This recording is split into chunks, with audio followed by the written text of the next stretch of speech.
काल वरकटणी तालुका करमाळा या गावामध्ये आमच्या बारामती तालुक्यातील मुढाळे गावचे आमचे धनगर कुटुंबीय वाटेनं जात असताना त्यांच्यावरती त्या ठिकाणी 10 इसमांनी अमानुष अशा प्रकारचा हल्ला केला आणि एवढी प्रचंड मारहाण केली की आता ती सगळी मंडळी या माझ्याबरोबर इथं आता आबा इथं आहे, त्याची मुलगी, आणि त्या ठिकाणी त्या मुलीला उचलून नेऊन कुठंतरी केळीमध्ये जायचं आणि तिच्यावरती सर्वांनी मिळून रेप करायचा अशा प्रकारचा विषय त्या ठिकाणी झाला। एक 70 वर्षाची आजी होती, तिच्यावरती एवढा मोठा प्रहार झाला की तिचा जो डोळा आहे तो डोळा पूर्णपणे निकामी झालेला आहे। सकाळी 8 वाजताच बारामतीच्या रुग्णालयामधून त्या ठिकाणी त्या डॉक्टरांचं म्हणणं आहे की हा डोळा काढून टाकावा लागेल। अशा प्रकारची एका मुलाचा हात फ्रॅक्चर आहे, त्यांच्या अंगावरती सगळे ओळ आहेत आणि ही सगळी गोष्ट बघितल्यानंतर संपूर्ण महाराष्ट्रामध्ये एक प्रकारे संतापाची लाट उसळली की हा काय प्रकार आहे नेमका। आणि म्हणून त्या ठिकाणी हा सगळा विषय मी स्वतः धनगर जमातीच्या आत्तापर्यंत गेले 25 वर्ष वेगवेगळ्या आंदोलनाचं नेतृत्व करतो। माझ्याबरोबर ह्या त्यांनी प्राध्यापक शिवाजीराव बनगर साहेब जे आमच्या ह्या सगळ्या विषयामध्ये बरोबर असतात। दौंड तालुक्यामधील, बारामती तालुक्यातील वेगवेगळ्या तालुक्यामधील जे धनगर बांधव आहेत जे ह्या विषयामध्ये सक्रिय असतात, अशी सगळी मंडळी आम्ही इथं हर्षवर्धन बारोकर आहेत, सतीश कुलाळ आहेत, वेगवेगळ्या तालुक्यातून आम्ही इथं आलेलो आहे। आणि आता IPS अंजना कृष्णा मॅडम आणि PI माने साहेब या दोघांनाही आम्ही त्या ठिकाणी निवेदन दिलेलं आहे की घटनेला 22 तास उलटून गेलेले आहेत, अजून 24 तासाचा कालावधी आम्ही पोलीस प्रशासनाला देतो आहे। त्या ठिकाणी एकूण 10 आरोपी आहेत, त्यापैकी 6 जण डिटेक्ट झालेले आहेत, 3 जणांचं डिटेक्शन राहिलेलं आहे। परंतु ह्या सर्वांना उद्या दुपारी 4-5 वाजेपर्यंत जर पोलीस प्रशासनानं जर त्या ठिकाणी अटक केली नाही, कारण त्यांच्यावरचे जे गुन्हे आहेत, कारण पोस्कोसारखा भयंकर गुन्हा त्या ठिकाणी आहे, 307 त्या ठिकाणी लावलं गेलं पाहिजे, कारण एक डोळा पूर्णपणे निकामी आहे, तिला ससूनला नेऊन तो डोळा काढून टाकावा लागणार आहे।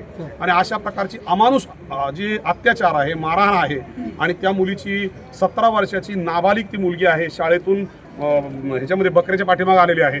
त्यामुळे हा अत्यंत नृशंस अशा प्रकारचा महाराष्ट्राच्या सौहार्दाला काळिमा फासणारा आणि महाराष्ट्राचं सामाजिक वातावरण दूषित करणारा त्या ठिकाणी काही मंडळींनी प्रस्थापित प्रवृत्तीने हे खूप चुकीचं कृत्य केलेलं आहे। या गोष्टीची जेवढी निर्भत्सना करावी, जेवढी निंदा करावी तेवढी थोडी आहे।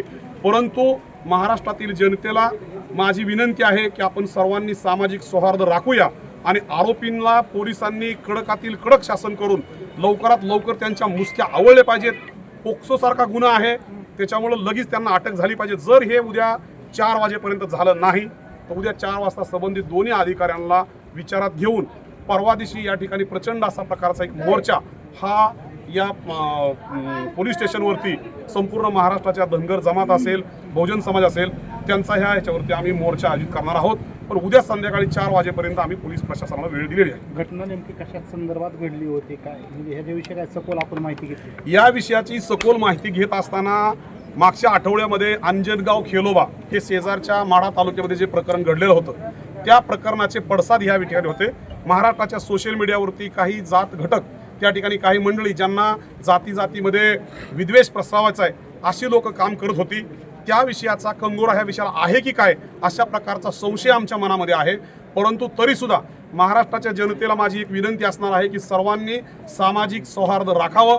गुन्हेगाराला कुठलीही जात नसते आणि म्हणून त्यांनी जरी कुठल्या वेगळ्या मनोवृत्तीने हे काम केलं असलं तरी आपण जातीमध्ये भांडण न करता, छत्रपती शिवरायांचं हे स्वराज्य आहे, छत्रपती शिवाजीराजांनी 18 पगड जातींना बरोबर घेऊन केलेलं काम आहे आणि फुले शाहू आंबेडकरांची ही भूमी आहे।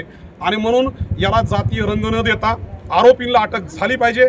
त्यांनी जे नृशंस कृत्य केले त्याची आम्ही निंदा करतो आणि त्याच्या पाठीमागे जर त्यांच्यामध्ये काही जातीचा विषारीपणा असेल तर तो पोलिसांनी ठेचून काढला पाहिजे आणि अशा प्रकारच्या घटना आता महाराष्ट्रामध्ये झाल्या नाही पाहिजेत असं आमचं या ठिकाणी म्हणणं आहे। सर, आपण PI साहेब आणि DYSP यांच्याकडे गेला होता, नेमकं काय त्या ठिकाणी त्यांच्याकडून काय आश्वासन मिळेल?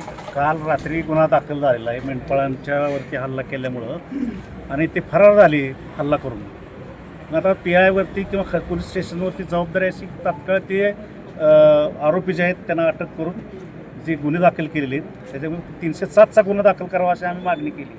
बाकी सगळे गुन्हे पोस्कोचा आहे, सगळे आहे, परंतु 307चा गुन्हा त्याला वयस्कर आजीला डोळ्याला लागल्यामुळं करायला सांगितलेला आम्ही मागणी केलेली आहे। प्रामुख्यानं ही जी मानसिकता आहे, मी मेंढपाळ लोक त्यांचं जीवन सगळं अक्षरशः 6-6 महिने नाही वर्ष भटकंती केल्याशिवाय अन्नाला पोटाला अन्न मिळत नाही, आणि ही माणसं मराठवाड्यातून परत गावाकडे आपले निघालेले असताना ह्या लोकांनी फक्त रस्त्याच्या खाली रानात उतरली म्हणून गुन्हा म्हणजे तो गुन्हा केला आहे. आणि आपण बघितलं आहे महाराष्ट्रामधल्या सगळ्या लोकांनी तो व्हिडिओ पाहिला की अमानुष अशी मारहाण त्या ठिकाणी केलेली आहे. आणि म्हणून आमची मागणी की इथं त्या कुठल्या आरोपींना कुठल्याही आरोपीला जात नसते आणि आम्ही तशी अजिबात मागणी बी देखील करत नाही. पण ती आरोपी जे आहेत ज्या मानसिकतेनं या ठिकाणी त्यांच्यावर हल्ला केला आहे त्यांना ताबडतोब अटक झाली पाहिजे. आणि म्हणून आता सांगितल्याप्रमाणे साहेबांना विनंती केल्या आम्ही, साहेब म्हणले मला फक्त 24 तासाचा वेळ द्या. तर आपण सगळेजण पोलीस खात्याला सहकार्य करणारी माणसं आहोत. 24 तासानंतर पुन्हा एकदा कार्यकर्त्यांची बैठक घेऊन पुढचं पाऊल उचलण्यात येईल. किती आरोपी अटक केले? आतापर्यंत 3 आरोपी अटक केले. बाकीचे अजून 7 जण आहेत. साहेब म्हणले किती दिवसात अटक करतो? 24 तासात अजून पुढच्या उद्या 4-5 वाजेपर्यंत करतो. सर, या सर्व प्रकरणासंदर्भात जे वरिष्ठ नेते आहेत म्हणजे महादेव जानकर साहेब असतील, हाके साहेब असतील किंवा पडळकर साहेब किंवा आता जसं धनगर समाजाचं नेतृत्व करणारे सुद्धा या ठिकाणी आलेले आहेत, इतर सुद्धा कोण येणार आहेत का वरिष्ठ मंडळी? नाही, त्यांचं सगळ्यांचं या प्रकरणावरती बारीक लक्ष आहे. प्रत्येकाने SP साहेबांशी पालकमंत्र्यांशी बोलणं केलेलं आहे आणि थेट SP साहेबांच्या माध्यमातून इथं DYSP मॅडम आणि मानेसाहेब PI यांना प्रत्यक्ष सगळे मेसेज आलेले आहेत, सूचना आलेल्या आहेत आणि त्याप्रमाणे त्याची कारवाई देखील चालू आहे. तुमचं काही येण्याचं काय सांगितलं? एक लक्षात घ्या, त्यांची आम्ही सगळी इथं मंडळी जी आहेत ती त्यांची अन्वयच आहेत त्या सगळ्या लोकांची. त्यामुळं इथं काय घडतंय काय नाही आम्ही त्यांना इथं मूत सांगत असतो आणि त्यांची भूमिका ज्यावेळेला इथं काय निगेटिव्ह होतंय त्यावेळेला ते यात पुन्हा स्वतः वैयक्तिक लक्ष घालतील. परंतु आत्तापर्यंत साहेबांनी आज 24 तासात 3 जणांना अटक केलेली. राहिलेल्यासाठी आपण त्यांना वेळ दिली. ते काम करत नाहीत असं दिसल्यानंतर पुढं आहेच मग सगळी नेते मंडळी आहे, मग बाकी सगळीच उतरतील. सर, हे जे अशा घटना होत आहेत नेमकं ही घटना निमित्त आहे, पण पुढेही भविष्यात अशा घटना होऊ नयेत याच्यासाठी तुमच्या काय मागणी आहे? नाही, म्हणूनच तर हे सगळं जे आहे हे लक्ष घालायचं कारण काय, आता हे पांडुरंग मिरगळांना राज्यस्तरावरती आमच्या समाजाचं काम करतात. ही सगळी मंडळी येण्याचं कारण एकच आहे की या लोकांचा मुसक्या आवळा जेणेकरून पुन्हा कुणाची हिंमत होणार नाही.